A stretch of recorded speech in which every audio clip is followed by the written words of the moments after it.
حضرت عمر بن خطاب رضی اللہ تعالی عنہ خلافت سنبھالنے کے بعد بیت المال میں آئے تو لوگوں سے پوچھا کہ حضرت ابو بکر کیا کیا کرتے تھے، تو لوگوں نے بتایا کہ وہ نماز سے فارغ ہو کر کھانے کا تھوڑا سا سامان لے کر ایک طرف کو نکل جایا کرتے تھے۔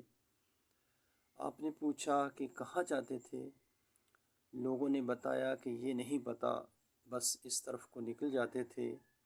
آپ نے کھانے کا سامان لیا اور اس طرف کو نکل گئے، لوگوں سے پوچھتے ہوئے کہ حضرت ابو بکر رضی اللہ تعالی عنہ کس جگہ جاتے تھے۔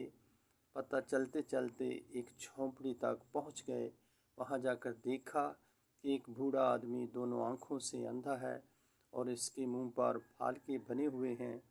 اس نے جب کسی کے آنے کی آواز سنی تو بڑے غصے میں بولا کہ پچھلے 3 دن سے کہاں چلے گئے تھے؟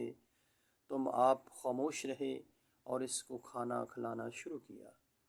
تو اس نے غصے سے کہا کہ کیا بات ہے کہ ایک تو 3 دن بعد آئے ہو اور کھانا کھلانے کا طریقہ بھی بھول گئے ہو۔ آپ نے جب یہ سنا تو رونے لگے اور اسے بتایا کہ میں عمر ہوں، اور وہ جو آپ کو کھانا کھلاتے تھے وہ مسلمانوں کے خلیفہ ابو بکر تھے اور وہ وفات پا چکے ہیں۔ جب اس بوڑھے نے یہ بات سنی تو کھڑا ہو گیا اور کہا کہ اے عمر، مجھے کلمہ پڑھا کر مسلمان کر دیں۔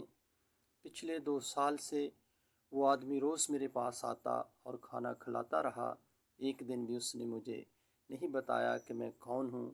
یہ تھے مسلمانوں کے خلیفہ اول۔